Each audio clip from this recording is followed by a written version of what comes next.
Howdy, folks. How y'all doing today? I have a pair of Soundpeats Life TWS IEMs right here for review. And Soundpeats sent me their mascot, panda thing. It's actually a gigantic chunk of rubber or something. Probably make a good dog chew toy. Whoa, come back, color. So, generally do not review TWS stuff because I have gotten like 15 pairs of them and they've all been so bad. Could be just the functionality sucking, the Bluetooth sucking, or just the sound itself sucking. But these are different. Soundpeats Life.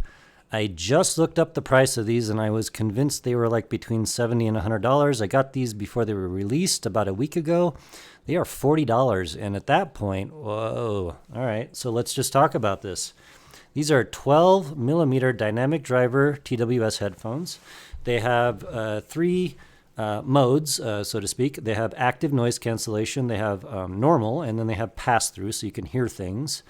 And the active noise cancellation is actually quite good on these. In normal mode, it seals out low frequency sounds pretty well. I mowed the lawn. I did a pretty good job with that. And then I decided to try the active noise cancellation and did a really good job with that. It does give you a little bit of the feeling of sort of like air being sucked out of your ears. But after a couple minutes, it feels fine. So no problems there.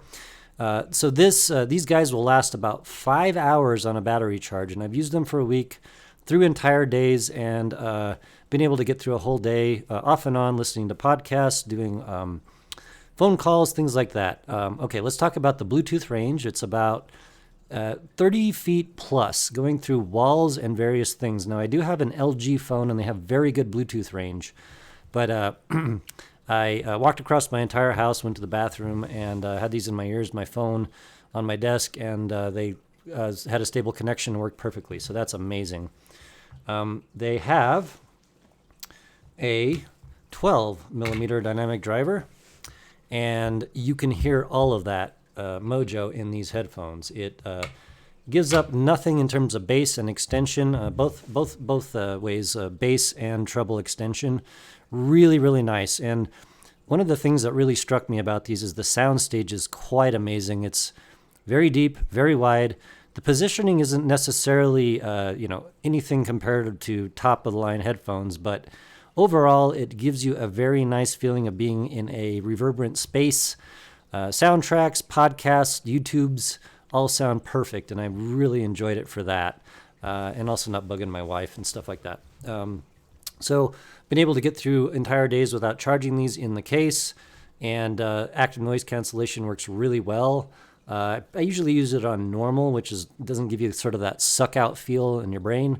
But if you have some I don't know, if you're on a plane, in a car, or doing something with loud, low rumbling noise, these work really well. And in fact, I think they're pretty close to Apple's Pro Buds. I had those to test a little while ago, and I tried them, and I was really impressed. To me, these pretty much match them, but I'm an Android user, and so this works better for me.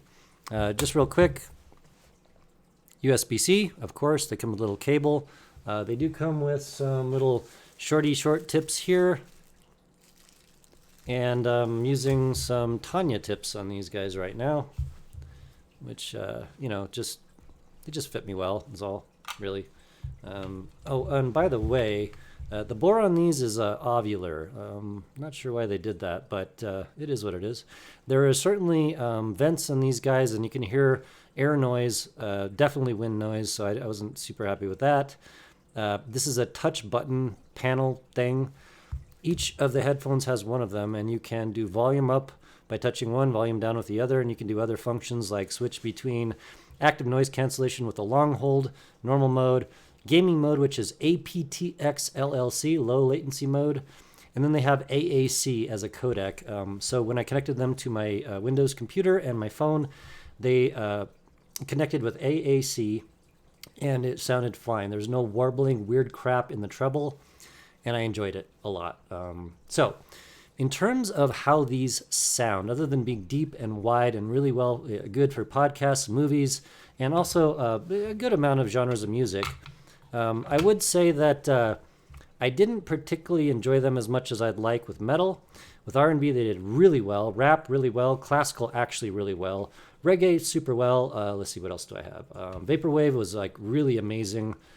So it tends to be that for me, metal is one of the harder things for headphones to play and be able to crank it up and do that. I wanted to mention this also.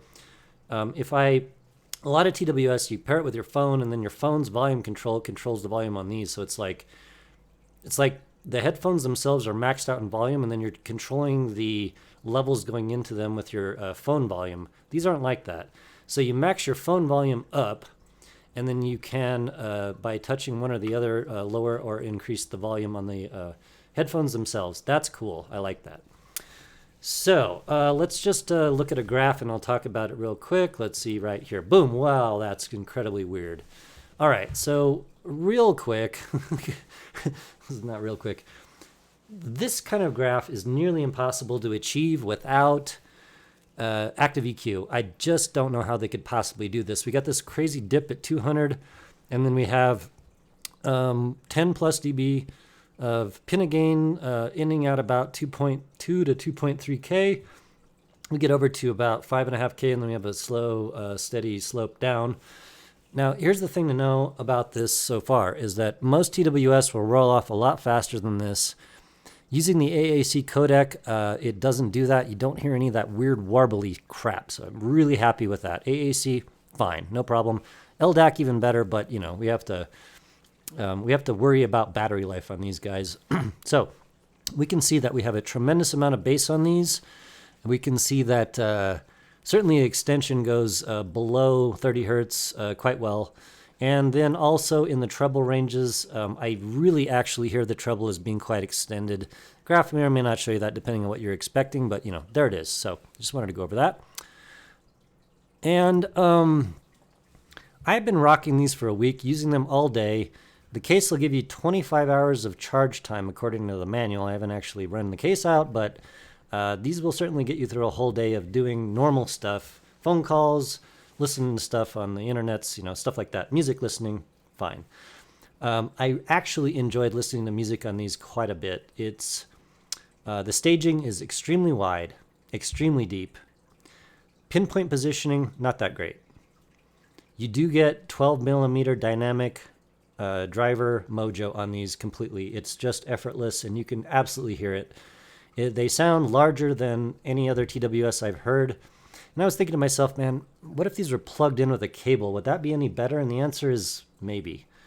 Bluetooth always, you know, Bluetooth stuff doesn't have a tremendous amount of power, meaning amperage and voltage. So I'm assuming that they match that with the drivers. I don't know for sure, but I was just thinking to myself, you know, if you could plug these drivers into a desktop class amp, they'd probably even do better.